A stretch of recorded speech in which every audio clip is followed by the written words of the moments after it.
bugungi ma'lumot bilmayan 500 ming so'm olganlar uchun juda muhim. Men hozir aynan shu pulni olgan, lekin keyin nima bo'lishini bilmayotgan. Yana to'lov bo'ladimi? Tekshiruv bo'ladimi? Qaytarib berish kerak bo'ladimi deb xavotir olayotgan odamlarga tushunarli qilib aytib beraman.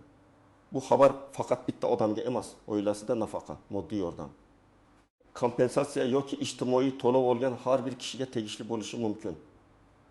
Shuning uchun videoni oxirigacha ko'ring. Chunki bitta kichik xato tufayli odam o'ziga tegishli puldan quruq qolishi yoki hujjat sababli ortiqcha ovora bo'lishi mumkin. Kanalga ho'roq obuna bo'ling, videoga like bosing. Chunki men bunday masalalarda oddiy odam tushunadigan tilda keraksiz gaplarsiz tushuntirib boraman. Avvalgi tartibda ko'pchilik pulni olardi. Keyin esa bu pul nimaga berilgani yana davom etadimi yoki bir martalikmi? Aniq tushuntirilmasdi. Masalan, odam kartasiga 1500 so'm tushadi. Bankdan SMS keladi, lekin SMSda faqat summa ko'rinadi. Kimdir bu yordam puli ekan deydi, kimdir kompensatsiya ekan deydi. Yana kimdir keyingi oy ham tushadi deb o'ylaydi. Aslida esa har bir to'lovning manbasi, sababi va sharti bo'ladi. Men ko'p uchratgan holat shuki, odam pulni olgan, lekin qaysi ro'yxat asosida olganini bilmaydi. Keyin hujjat so'ralganda yoki qayta ariza topshirish kerak bo'lganda hayron qoladi. Hozir o'zgarayotgan asosiy narsa shuki, ijtimoiy to'lovlar, moddiy yordamlar va kompensatsiyalar bo'yicha ma'lumotlar ko'proq elektron bazalar orqali solishtirilmoqda. Ya'ni faqat og'zaki gap, faqat mahalladagi ro'yxat yoki faqat ariza bilan cheklanib qolmayapti. Oila tarkibi, daromad, ish joyi, pensiya yoki nafaqa bor yo'qligi, mulk, avtomobil, bank hisoblari, bolalar soni, ro'yxatda turish holati kabi ma'lumotlar tekshirilishi mumkin. Bu oddiy odam uchun qiyin eshitiladi, lekin maqsad shuki, haqiqatan ehtiyojmand odam pulini o'z vaqtida olsin. Noto'g'ri rasmiylashtirilgan yoki ma'lumoti eski bo'lgan ishlar esa aniqlansin. Syurpriz deganda men bitta narsani alohida tushuntirmoqchiman. 1,5 million so'm olganlar orasida ayrimlar uchun yaxshi yangilik bo'lishi mumkin. Agar hujjatlar to'g'ri, oilaviy holat mos va ro'yxatdagi ma'lumotlar tasdiqlansa, keyingi bosqichdagi to'lov, qo'shimcha yordam yoki navbatdagi imtiyozga yo'l ochilishi mumkin. Lekin ayrimlar uchun bu ogohlantirish ham bo'lishi mumkin. Agar pul noto'g'ri hisoblangan bo'lsa, arizada xato bo'lsa yoki daromad yashirilgan bo'lsa, to'lov to'xtatilishi, qayta ko'rib chiqilishi yoki tushuntirish xati talab qilinishi mumkin. Men sizni qo'rqitmoqchi emasman, men sizni tayyorlamoqchiman. Eng birinchi bilishingiz kerak bo'lgan narsa, 1,5 million so'm tushgani bu avtomatik ravishda har oy shuncha pul tushaveradi degani emas. Bu summa turli sabab bilan berilgan bo'lishi mumkin. Masalan, bir martalik moddiy yordam bo'lishi mumkin. Yoki ijtimoiy himoya doirasida vaqtinchalik qo'llab-quvvatlash bo'lishi mumkin. Yoki muayyan toifadagi fuqarolarga berilgan kompensatsiya bo'lishi mumkin. Shuning uchun men har doim odamlarga birinchi savolni beraman. Pul qaysi nom bilan tushdi? SMSda nima yozilgan? Bank ilovasida operatsiya izohida nima ko'rsatilgan? Mahalla yoki tegishli tashkilot sizga qanday asos aytgan? Masalan, birinchi holatni olaylik. Oilada ota va 3 nafar bola bor. Ota vaqtincha ishlamayapti, ona uyda bolalarga qaraydi. Oila kam ta'minlangan sifatida ro'yxatga kiritilgan. Kartaga 1,500 so'm tushdi. Bu yerda xavotir kamroq bo'ladi agar oila tarkibi, yashash manzili va daromad bo'yicha ma'lumotlar to'g'ri bo'lsa. Bunday oilaga keyinchalik boshqa yordamlar ham ko'rib chiqilishi mumkin. Bolalar uchun nafaqa, moddiy yordam, oziq-ovqat yoki kommunal xarajatlar bo'yicha qo'llab-quvvatlash. Lekin bu oila ham beparvo bo'lmasligi kerak. Agar ota ishga kirgan bo'lsa, daromad o'zgargan bo'lsa yoki oilada boshqa rasmiy daromad paydo bo'lgan bo'lsa, bu ma'lumot bazada ko'rinishi mumkin. Ikkinchi misol. Bir kishi 1,5 million so'm oldi, lekin u aslida doimiy ishda ishlaydi. Oyligi rasmiy tushadi. Ustiga ustak nomida avtomobil bor. U meni tanish orqali ro'yxatga kiritishgan deb o'ylagan bo'lishi mumkin. Mana shunday vaziyatda tekshiruv bo'lsa, savollar paydo bo'ladi. Men bu yerda albatta pulni qaytarasiz deb aytmayman. Chunki har bir holat alohida ko'riladi. Lekin xavf bor, sizdan tushuntirish so'rashlari mumkin. Ariza qanday berilgani tekshirilishi mumkin.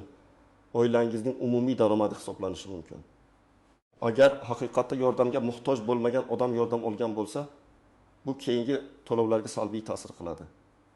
Uchinchi misol. Ayol ajrashgan, 2 bolasi bor. aliment muntazam kelmaydi. U 500 ming so'm olgan. Bunday holatda hujjat juda muhim. Agar aliment bo'yicha ijro hujjati bor bo'lsa, ajrim haqidagi hujjat bor bo'lsa, bolalar tug'ilganlik guvohnomalari tartibda bo'lsa, yashash manzili aniq bo'lsa, ayol o'z huquqini ancha oson himoya qiladi. Lekin ko'p odamlar shu joyda xato qiladi. Og'zaki erim yordam bermaydi deyishadi, ammo hujjat ko'rsatishmaydi. Men ekspert sifatida aytaman. Ijtimoiy to'lovlarda og'zaki gapdan ko'ra hujjat kuchliroq. Siz haqsiz bo'lishingiz mumkin, lekin haqligingizni tasdiqlovchi qog'oz bo'lmasa, tizim sizni noto'g'ri tushunishi mumkin. 4-misol. Pensioner odamning kartasiga 1 500 000 so'm tushgan. U pensiyamga qo'shimcha ekan deb o'ylaydi.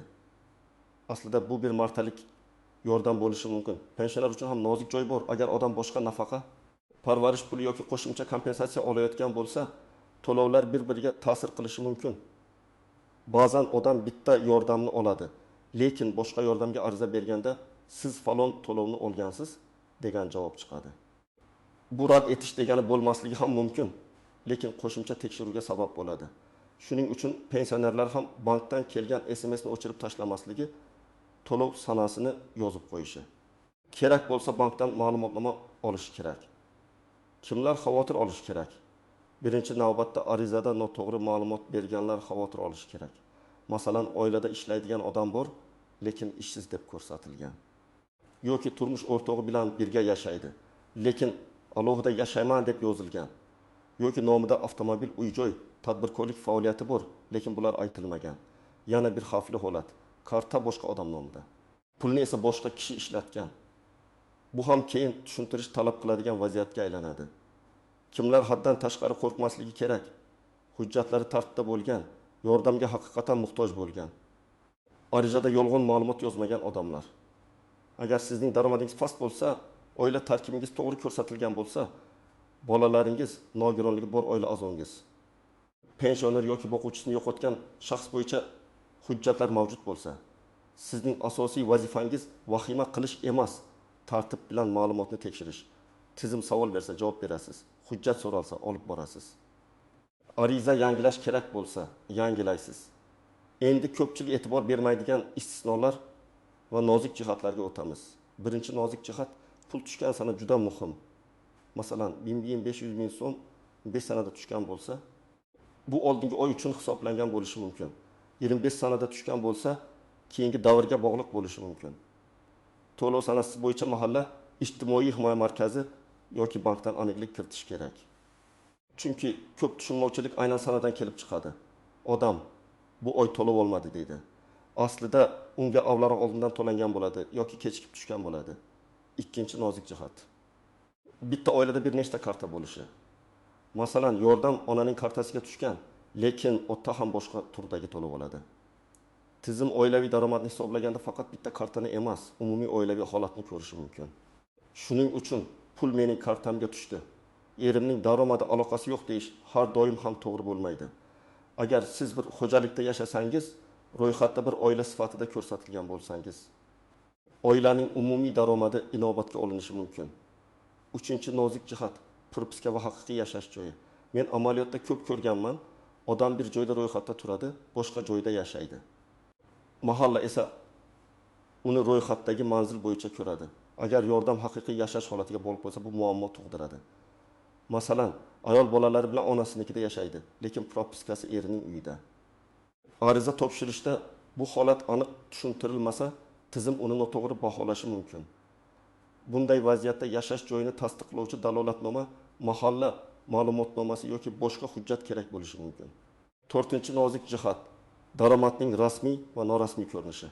Ba'zi odamlar mening rasmiy oyligim yo'q, demak daromadim yo'q deb o'ylaydi.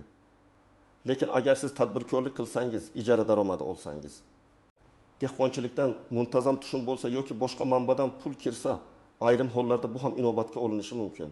Boshqa tomondan, haqiqatan ham vaqtincha yordam sifatida qarindoshdan pul olgan odamni doimiy daromad egasi deb hisoblash ham to'g'ri emas.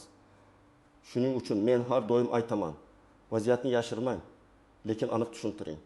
Bu har oy keladigan daromad emas, bir martalik yordam edi desangiz, kerak bo'lsa buni yozma tushuntirishda ko'rsating. 5-nozik jihat, qarzdorlik va majburiy ushlab qolishlar. Ba'zi odamlar 1 milyon 500 bin so'm tushishini kutadi. Lekin karta qarzdorlik sabab bloklangan yoki pulning bir qismi yechib olingan bo'ladi. Bu holatda to'lov berilmagan degani emas, to'lov tushgan. Lekin bank yoki ijro bilan bog'liq majburiyatlar sabab ushlab qolingan bo'lishi mumkin. Bunday vaziyatda bankka borib hisobvaraq bo'yicha ko'chirma oling. Agar ijro hujjati sabab yechilgan bo'lsa, majburiy ijro byurosi yoki tegishli ijrochi bilan aniqlashtiring. Ijtimoiy to'lovlarning ayrim turlari bo'yicha ushlab qolish cheklanishi mumkin. Lekin buni og'zaki emas, hujjat asosida hal qilish kerak. 6-nozik jihat. Firibgarlar. 1 milyon 500 bin so'm olganlar haqida xabarlar tarqalganda firibgarlar ham faollashadi. Sizga pulni davom ettirib beramiz. Kodni ayting. Kartangizni tekshiramiz. Arizangizni pullik tezlashtiramiz degan qo'ng'iroqlar bo'lishi mumkin. Men qat'iy aytaman, hech kimga SMS kod bermang. Karta raqamingiz bilan birga amal qilish muddati va maxfiy kodni aytmang. Telegram orqali pasport rasmini yubormang. Davlat to'lovi yoki ijtimoiy yordam uchun sizdan kartaning maxfiy kodini so'rashmaydi. Agar kimdir so'rasa, bu xavfli signal. 7-nozik jihat. To'lovni olish huquqi bilan pulni sarflash masalasi boshqa narsa. Ba'zi odamlar pulni oldim, demak hammasi hal deb o'ylaydi. Lekin keyin tekshiruvda pul nima asosida berilgani ko'rilishi mumkin. Men pulni sarflamang demayman. Chunki ko'p oilalar bu pulga oziq-ovqat, dori, kommunal to'lov, bolalar kiyim oladi. Lekin agar siz o'zingizning huquqingizga shubha qilsangiz, masalan, arizada xato ketganini bilsangiz, darhol aniqlik kiriting. Chunki bugun muammoni aniqlasangiz, ertaga kattaroq muammoning oldini olasiz. Endi nima qilish kerakligini aniq aytaman. Birinchi qadam. Pul tushganini tasdiqlovchi ma'lumotni saqlang. Bank SMS'ini o'chirmang. Bank ilovasida operatsiya tarixini skrinshot qiling. Imkon bo'lsa, bankdan hisobvaraq bo'yicha ko'chirma oling. Ko'chirmada sana summa va to'lov izoh ko'rinishi kerak. Bu oddiy qog'oz keyin sizga juda kerak bo'lishi mumkin. Ikkinchi qadam, to'lov manbasini aniqlang. Mahallangizga ijtimoiy himoya bo'yicha mas'ul xodimga yoki tegishli markazga boring. Mening kartamga 1500 bin so'm tushdi. Bu qaysi to'lov, qaysi davr uchun, keyingi bosqich bormi, ariza yangilashim kerakmi deb so'rang. Savolni umumiy bermang. Aniq so'rang, chunki yordam puli degan javob yetarli emas. Sizga to'lov turi, asosi va muddati kerak. 3-qadam, hujjatlarni tartibga keltiring. Pasport yoki ID karta, bolalarning tug'ilganlik guvohnomalari, nikoh yoki ajrim hujjati, nogironlik bo'yicha ma'lumotnoma, pensiya yoki nafaqa hujjatlari, ishsizlik holati bo'yicha ma'lumot, aliment bo'yicha hujjatlar, bank ko'chirmasi, yashash joyini tasdiqlovchi ma'lumot kerak bo'lishi mumkin. Har bir odamga hammasi kerak emas. Lekin sizning holatingizga tegishli hujjatlar tayyor bo'lsin. Men tavsiya qilaman, bularni bitta papkaga solib qo'ying. Telefoningizda ham rasm qilib saqlang, lekin asl nusxalarini yo'qotmang. 4-qadam. Oilaviy holatingiz o'zgargan bo'lsa, buni yashirmang. Bola tug'ilgan bo'lsa, oila a'zosi vafot etgan bo'lsa, ajrim bo'lgan bo'lsa, ishga kirgan bo'lsangiz, ishdan chiqqan bo'lsangiz, boshqa manzilga ko'chgan bo'lsangiz, bularning hammasi to'lovga ta'sir qilishi mumkin. Ko'p odamlar aytsam pulimni to'xtatib qo'yadi deb qo'rqadi. Lekin yashirsangiz keyin muammo kattaroq bo'ladi. To'g'ri ma'lumot bergan odam o'z huquqini himoya qila oladi. 5-qadam. Agar sizga rad javobi berilsa yoki to'lov to'xtasa, darhol sababini yozma so'rang. O'zaki sizga mumkin emas degan gap bilan cheklanib qolmang. Qaysi asos bilan rad etildi? Qaysi ma'lumot mos kelmadi?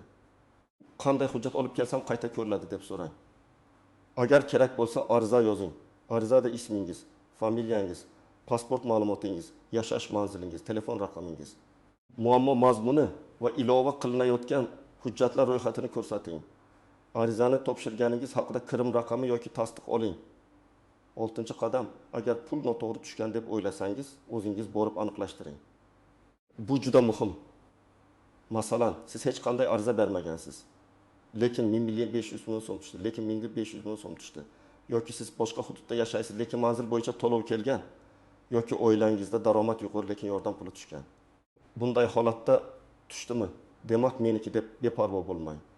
Keyin sizdan tushuntirish so'ralganda, o'zingiz vaqtida borganingiz sizning foydangizga ishlaydi. 7-qadam. Hech qachon vositachilarga pul bermang. Men arizangizni o'tkazib beraman. Ro'yxatga qo'shib qo'yaman. Meni 5 ming emas, 3 ming qilib beraman degan gaplarga ishonmang. İjtimoiy yordam masalasi rasmiy tartibda hal bo'ladi. Siz pul berib ishni tezlashtirmoqchi bo'lsangiz, nafaqat pulingizdan ayrilasiz, balki o'zingizni ham noqulay vaziyatga qo'yib qo'yasiz. Har qanday murojaatni rasmiy qiling, hujjat bilan qiling, tasdiq bilan qiling. 8-qadam oila a'zolaringiz bilan gaplashing. Ko'p muammo shundan chiqadi. Xotinining arizasidan bexabar, farzand ota-onasining kartasiga tushgan pulni bilmaydi. Yoki kelin qaynona bir manzilda ro'yxatda turib, alohida yashashini tushuntirmagan bo'ladi. İjtimoiy to'lovlarda oila tarkibi muhim bo'lgani uchun bitta odamning ma'lumoti boshqasiga ta'sir qilishi mumkin. Uyda kim qayerda ro'yxatda, kim ishlaydi, kim nafaqa oladi. Kimning nomida mulk bor, buni aniq bilib oling. 9-qadam muddatlarni o'tkazib yubormang. Agar sizdan hujjat olib kelish so'ralgan bo'lsa, keyin boraman deb yuravermang. Ba'zan arizani qayta ko'rib chiqish, to'lovni davom ettirish yoki xatoni tuzatish muddatga bog'liq bo'ladi. Bir hafta kechiksangiz ham navbatdagi oy to'lovi kechikishi mumkin. Shuning uchun bugun aniqlik kiriting, ertaga hujjat tayyorlang. İmkon bo'lsa shu hafta oy ichida masalani yopishga harakat qiling. 10-qadam o'z huquqingizni biling, lekin xotirjam va tartibli harakat qiling. Baqirish, janjal qilish. İjtimoiy tarmoqqa darrov shikoyat yozish hamma vaqt ham eng yaxshi yo'l emas. Avval rasmiy ma'lumot oling, keyin hujjat topshiring. Javob bo'lmasa, yuqori tashkilotga murojaat qiling. Agar haqsiz bo'lsangiz, hujjat sizni himoya qiladi. Agar xatosiz tomonda bo'lsa, uni vaqtida tuzatish sizni katta muammodan saqlaydi. Demak, 1.500 ming so'm olganlar uchun asosiy xabar shuki, pul tushgani yaxshi, lekin uning asosi muddat va shartini albatta aniqlash kerak. Hujjatlari to'g'ri bo'lgan, yordamga haqiqatan muhtoj bo'lgan odamlar vahima qilmasin, lekin beparvo ham bo'lmasin. Arizada xato qilgan, daromadini yashirgan yoki to'lov manbasini bilmayotganlar esa masalani hozirdan aniqlashtirsin. Men sizga tavsiya qiladigan eng to'g'ri yo'l bank ko'chirmasini oling. Mahalla yoki ijtimoiy himoya mas'ullaridan to'lov turini so'rang. Hujjatlaringizni tartibga keltiring va barcha murojaatlarni yozma tarzda qiling. Sizning kartangizga ham 1.500 ming so'm tushganmi? Bu pul qaysi nom bilan kelganini bilasizmi yoki aniqlashtirmadingizmi? Fikringizni izohlarda yozing, boshqalarga ham foydasi tegadi. Videoga like bosing, kanalga obuna bo'ling, chunki men bunday muhim xabarlarni oddiy, tushunarli va amaliy tarzda tushuntirishda davom etaman.